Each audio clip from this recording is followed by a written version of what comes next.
Hey Transtastic, my name is Luke, and this week's topic is surviving the holidays. My experience with these sorts of things is different. I don't have a very close extended family because I grew up overseas and I've just never really had that typical relationship with them. But I do have a lot of experience with immediate family, and I also have a lot of experience in having holidays and not really having that outlet, because one of the big things with the holidays that can make it really, really tough, even if you live with your family and everything like that, is the fact that there's a lot of pressure around that time to spend time with family. And if you are someone who does not have a good relationship with your family, or if you're someone that's in the closet, around the holidays, there's a lot of pressure to spend time with your family, get out of your room, get off your computer, spend time with your family, spend time with the people around you.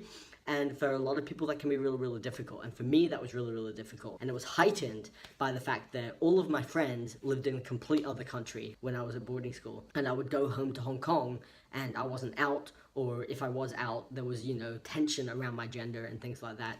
And I would have no outlet. I would have no way to really communicate with people because there was this pressure, this constant pressure that I need to spend time with family. I need to, put my computer away, I need to, focus on my family, which made it very, very difficult for me to feel like I had an outlet, and very, very difficult for me to feel like I could cope with that sort of situation, especially in situations where, potentially arguments or discussions regarding my gender and things where I feel differently to my family. It was difficult. One thing that I think is great is the fact that technology, even in the last 5 years, has completely gone up. Things like FaceTime, things like Skype, Messenger, and all of online social media, that has grown tremendously. And it's sort of one of those things that has definitely become a staple in people's lives. So I think because of that, there's less pressure to put it away. I'm not saying that there isn't pressure to put it away, but I feel like people are more likely to have their parents are more likely to be on Facebook. Back in 2013, my mum had only just gotten Facebook. Now it's like everyone has Facebook, and my parents will post their pictures on Facebook.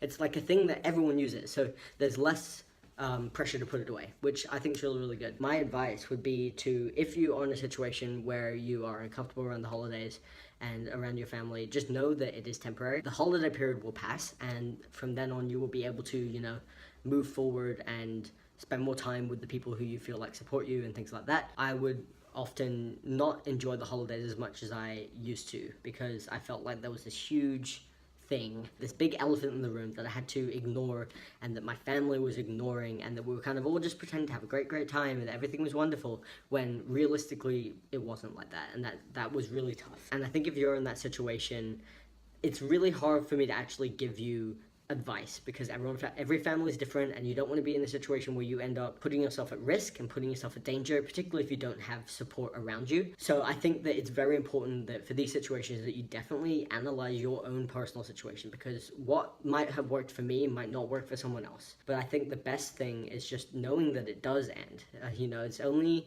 a couple weeks, and I know that sounds like a lot, but it's only a couple weeks, and from then on it's back to not being the holidays. That was how I got through a lot of it, just knowing that I only had another blank weeks before I was going back to Adelaide, where I could wear my clothes, and I could talk to people who respected me and who knew my pronouns and who would listen to me and things like that. Also looking forward to the fact that one day I'd be able to start hormones, and one day I'd be able to have top surgery and everything like that, and that I'd be able to transition, and that maybe this is my last Christmas where I will not be on testosterone, and things like that. So you can kind of use it as a milestone and a marker of your progress. I was in the closet for a really long time, and I was unable to transition for a really long time. So every Christmas it was kind of well, this is my last Christmas where I'm going to be on hormones, and next Christmas I'm going to have top surgery, next Christmas I'm going to so that was a really good way for me to sort of learn to cope. I used to spend a lot of the time on the internet. Now, you can have your phone with you, and you can talk to people on the internet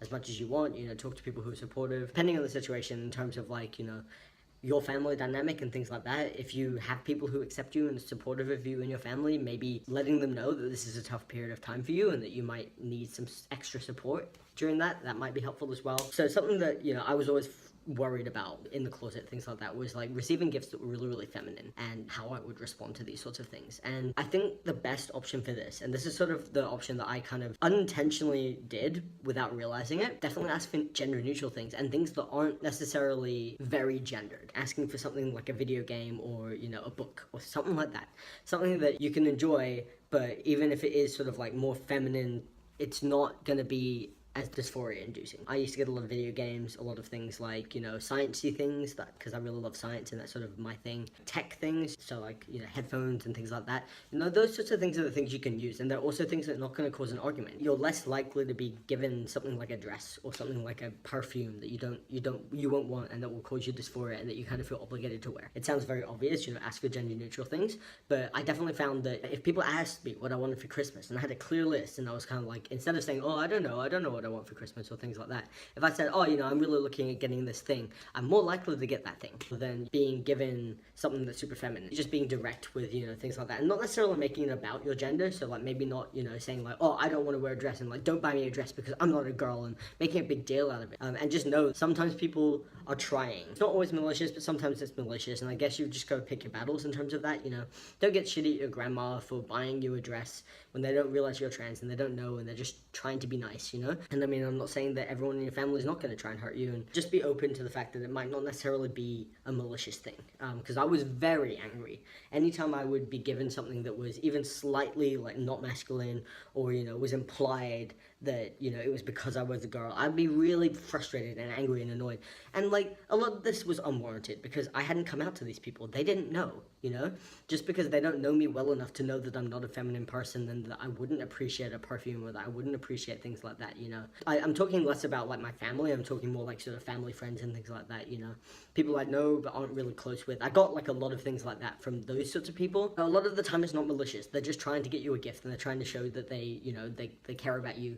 But they also might not necessarily know enough about who you are and what you like and things like that, you know? Not everyone's gonna know, and they kind of think, oh, girl, okay, we'll get you this thing, you know?